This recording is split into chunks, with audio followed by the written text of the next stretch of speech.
Yeah, yes. Steve joined the stream like 1 minute before our start time tonight. So we have to give him, we have to rib him about his boomer moment tonight.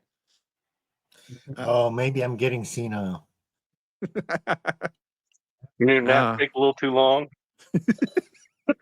What's that? Did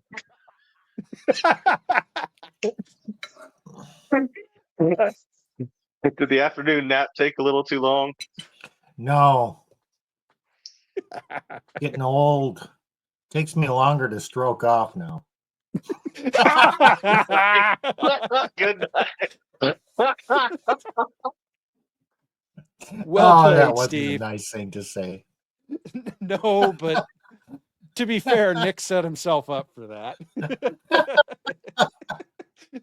Hey, we're not politically correct. No. Oh boy. Oh boy. We just went there. Okay. Yeah. But let's be honest, we demonetized this stream by swearing in the first 2 minutes anyway, so there was no hope for this one. Yeah. Well, hopefully some of our viewers got a laugh out of that, even if they're shocked. Oh, publicly shocked. Privately, they're laughing their ass off. Hey, you got to have a little bit of fun with this stuff, right? Right? That's a little. So that's kind of my spiel on botnets. Yeah, there's a lot of really cool technical stuff going on, but for the most part, I just want you guys to be able to recognize when it's being done to you and go clean out, block your suspicious follows. Yeah, it'll hurt to lose the follows, it'll, all of that, but and this is something that I would say, look, if for all of you red pill guys out there, this would be good for all of you to do because it will help you increase the reach of what we're talking about. So, part 2. All right. Why does all of this stuff matter, and why does it work so well? Why do botnets work so well? I don't know. I guess people are stupid. Stupid, I guess. I mean, we've certainly done enough with IQ on this show to demonstrate that most people are, George Carlin, imagine the most average person you know, and half of them are dumber than that. But these people vote. Yeah, these people do vote. There is an actual strategy behind it, though, and we've actually played this clip before, but I want to play it again because I think this conversation will put this clip in a new light. And it's been almost a year since we. Why does it start playing right away? So this is an interview by a fellow named Yuri Bezmenov that he gave back in, I want to say the mid 80s sometime. I don't remember exactly when this was. But in this clip, he's talking about something called demoralization. And so we'll listen to him and then we'll get into that. Is a slow process which we call either ideological subversion or active measure, активные мероприятия in the language of the KGB, or psychological warfare. What it basically means is to change the perception of reality of every American to such an extent that despite of the abundance of information, no one is able to come to sensible conclusions in the interest of defending themselves, their families, their community, and their country. It's a great brainwashing process which goes very slow, and it's divided in 4 basic stages. The first one being demoralization. It takes from 15 to 20 years to demoralize a nation. Why that many years? Because this is the minimum number of years which requires to educate one generation of students in the country of your enemy, exposed to the ideology of the enemy. In other words, Marxism-Leninism ideology is being pumped into the soft heads of at least 3 generations of American students without being challenged or counterbalanced by the basic values of Americanism, American patriotism. The result you can see. Most of the people who graduated in the 60s, dropouts or half-baked intellectuals, are now occupying the positions of power in the government, civil service, business, mass media, educational system. You are stuck with them. You cannot get rid of them. They are contaminated. They are programmed to think and react to certain stimuli in a certain pattern. You cannot change their mind, even if you expose them to authentic information, even if you prove that white is white and black is black, you still cannot change the basic perception and the logic of behavior. In other words, these people, the process of demoralization is complete and irreversible. To get rid society of these people, you need another 20 or 15 years to educate a new generation of patriotically minded and common sense people who would be acting in favor and in the interests of the United States society. The demoralization process in the United States is basically completed already. For the last 25 years. Actually, it's overfulfilled because demoralization now reaches such areas where previously not even Comrade Andropov and all his experts would even dream of such a tremendous success. Most of it is done by Americans to Americans, thanks to lack of moral standards. As I mentioned before, exposure to true information does not matter anymore. A person who was demoralized is unable to assess true information. The facts tell nothing to him. Even if I shower him with information, with authentic proof, with documents, with pictures. All right. So did you guys catch, he said a couple of words in there. He was describing kind of the process that they're going through, what the goals are. Yeah, you already did try to warn us, White Claws. And All on deaf ears. it did. I mean, remember, this is like the mid 1980s. This is 40 years ago, right? And well, let's find out. I'll look it up. He mentioned Andropov. yes, he did. I think I can actually look up the interview date.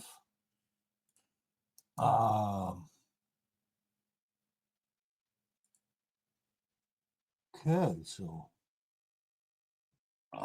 let's find out when he was there. Keep going. I'll let you know when. So I think I believe this interview is not. Yes, this interview is 1984. So this was 41 years ago. Okay, Interesting. But he used and well, hold on. He said it was done in 1984. Yep. Yeah, we're a lot. We're 40 plus years later. So do you wonder why, when you present facts to people, they don't change their mind? Basically said they're fully indoctrinated. All of us are. We have ears to hear, but don't almost hear. All of us. Eyes to see and don't see. Right, Nick. And yeah, Steve, exactly. We are so far along now that we have entire generations, 2 entire generations, that have been born knowing nothing other than a fully demoralized society. And he said a key phrase towards the end there: moral standards. Okay. This is a slide that gets me in trouble. What? That gets me in trouble. Yes. This is a slide that we used from a stream many streams ago, but this talks about this, and it talks about most people, when they hear demoralization, they think demoralization as in morale, as in how you feel, right? And that is a proper use of the word. You'll hear the military use it all the time. They're very worried about their troops becoming demoralized. Okay. Usually happens after demoralization. Do you get demoralization? So when you're demoralized, you still know the difference between right and wrong. You're just too tired to fight. You've just been fighting so long. It's just so hard. Okay.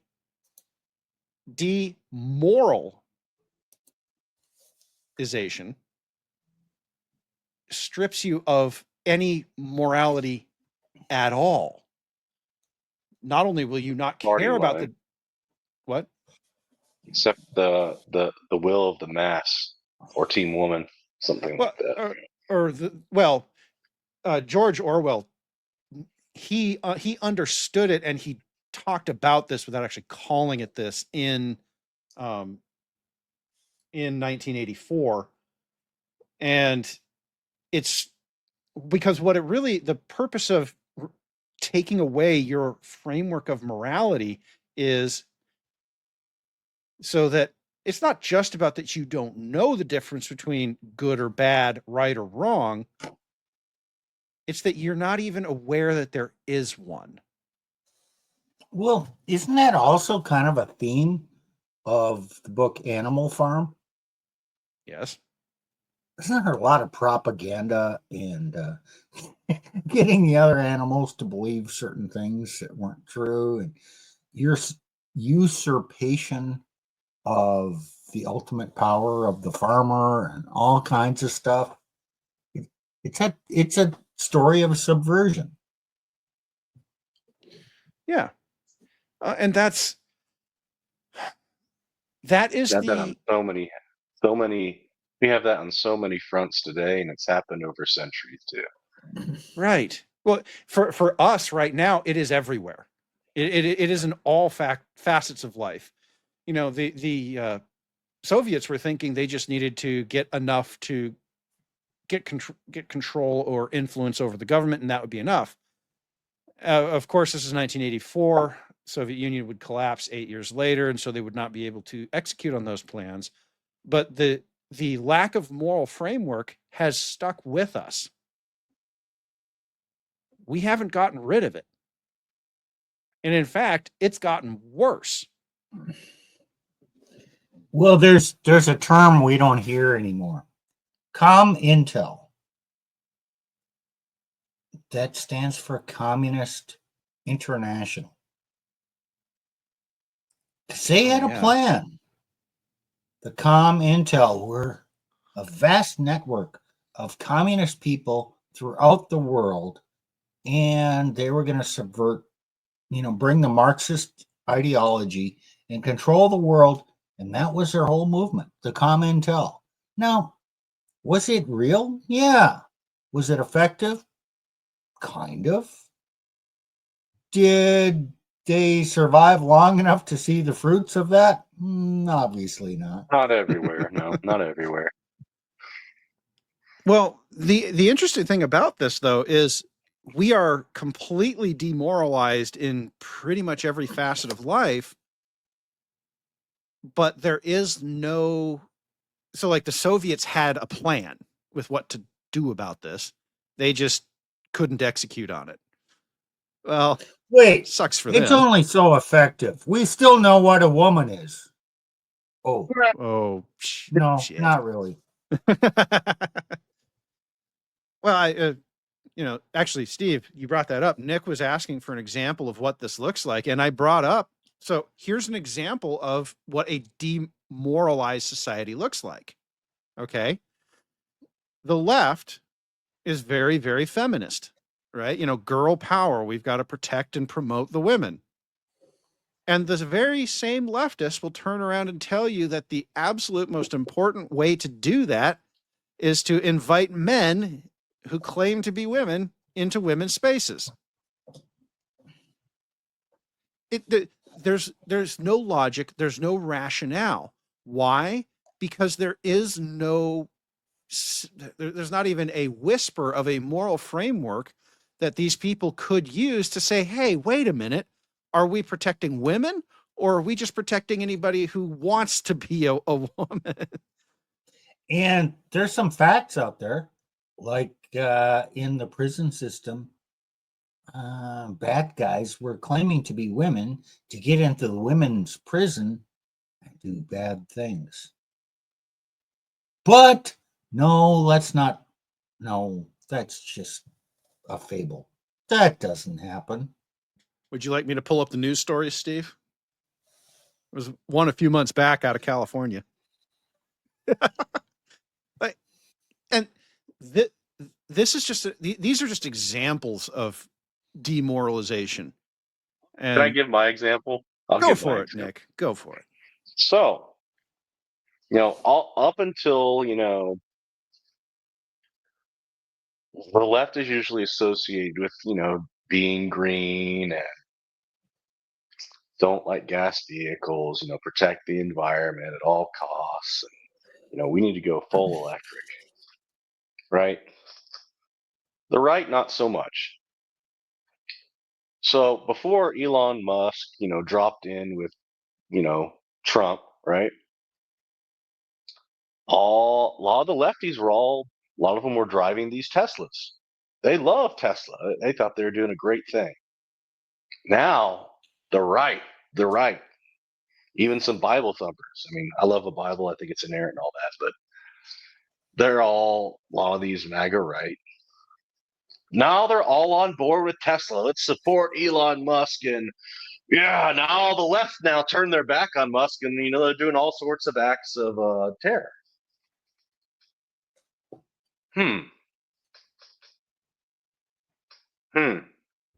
We have always been at war with East Asia.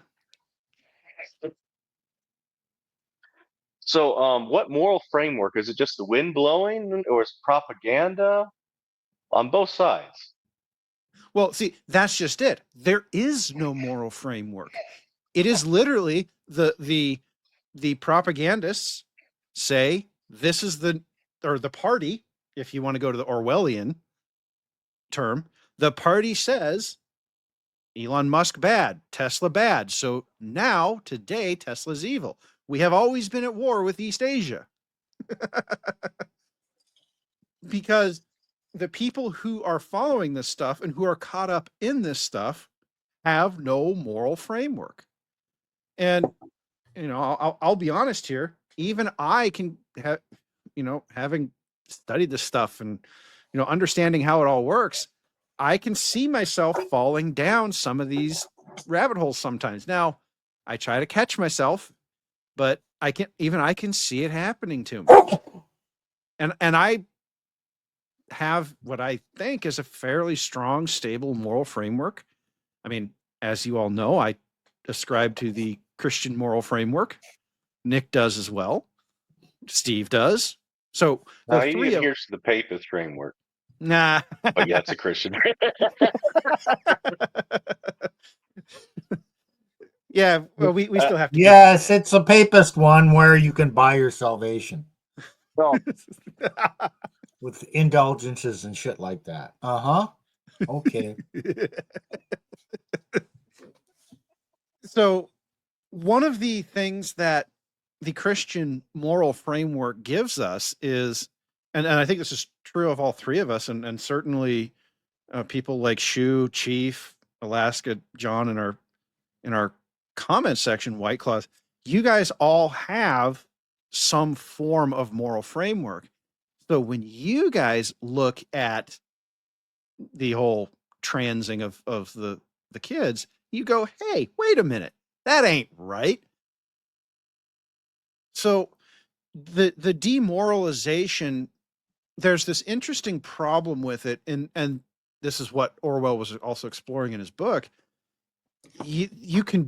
The party wants slaves, right? They want people who are so afraid of disagreeing with the party that even if they know something is wrong, that they will still agree with the party, because the party is it's not just the arbiter of truth. The party is truth. Okay. And that's, the Tesla thing is such a perfect example of that. 6 months ago, Tesla, awesome. on the left. Today, burn them all, right? A moral people isn't going to go from that one extreme to the other in 6 months. They're just not going to. Right. But we're all susceptible to that. We get blown off course. Okay, Plutarch mentioned that. But when you have a moral compass, you take a step back and you reevaluate and you figure out what your principles are. And you don't go that far off course before you check yourself. But you're not going to be perfect. This is not just because say you're a moral person and you have principles and all that, doesn't mean you're not going to be affected, does not mean you're going to get off track once in a while, but you have the ability to correct yourself and question things. Most of these other people just check with the party stance and okay, I'm good. Well, there's an interesting phenomenon that happens when you have no moral framework. If you were to exist without any moral framework, you would have no way to decide what to do. Okay? So what the party is actually really asking you to do is to adopt their moral framework. What the botnets are asking you to do is to adopt their moral framework. China's moral framework is China is unbeatable, United States is weak, fake, and gay. Well, I mean, we've done our show on China, and you know, unbeatable might be stretching it by a lot.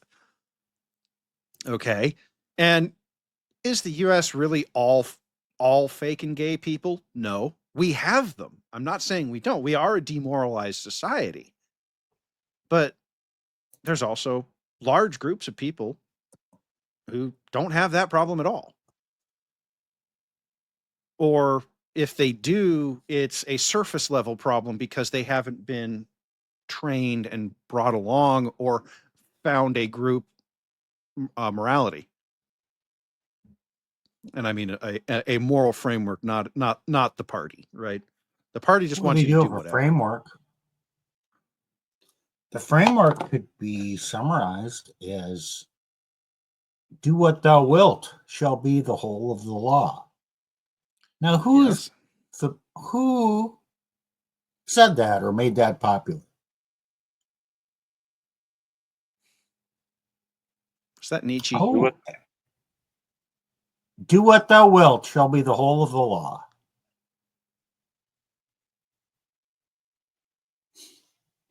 Aleister Crowley. Crowley, okay.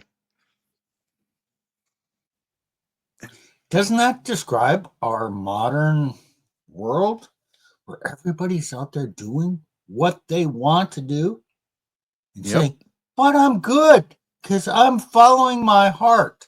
I'm doing what my emotions tell me to. It feels good. What did the book of Judges say about people following what is right in their own heart? Or it's actually said what is right. The people did what was right in their own eyes. What book has that refrain? You said Judges, so I'm going to guess Judges. Yeah, there you go. There you go.